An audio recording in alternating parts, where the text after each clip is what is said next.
ఏమే పిల్ల, ఏం కూర వండుతున్నావు? ఏమీ లేదండి, యూట్యూబ్లో చూసి చికెన్ వండుతున్నావా? కాదండి, మా చిన్నప్పుడు మా అమ్మకాడ నేర్చుకుని చికెన్ కూర వండుతున్నాను. ఎలా వండుతున్నావు? ఉల్లిపాయ ముక్కలు వేసి వండరా మీ సైడు?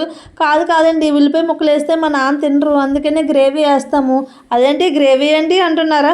అదేనండి, ఉల్లిపాయ మిక్సీలో వేసి పేస్ట్ చేస్తాం కదా, అలా వేసి వండుతామండి. ఇంతకీ మీ అమ్మాళ్ళ ఇంటికాడ వండినట్లే మీ అత్తారింటికాడ ఎందుకు వండుతున్నావు అనుకుంటున్నావు? ఈరోజు టైం లేదండి ఉల్లిపాయలు కోసినంత, అందుకనే మిక్సీలో వేసి వండుతున్నాను. ఏంటి చికెన్ కూరని మిక్సీలో వేసావా? కాదు, ఉల్లిపాయ ముక్కలు మిక్సీలో వేసాను. అవునా? ఆహా, అయితే చికెన్ కూర బాగుంటుందా? తిని చూడండి అని అంటారా? ఒకసారి యూట్యూబ్లోని రెసిపీస్ ఉంటాయి కదా, అవి చూసి చేస్తున్నావా?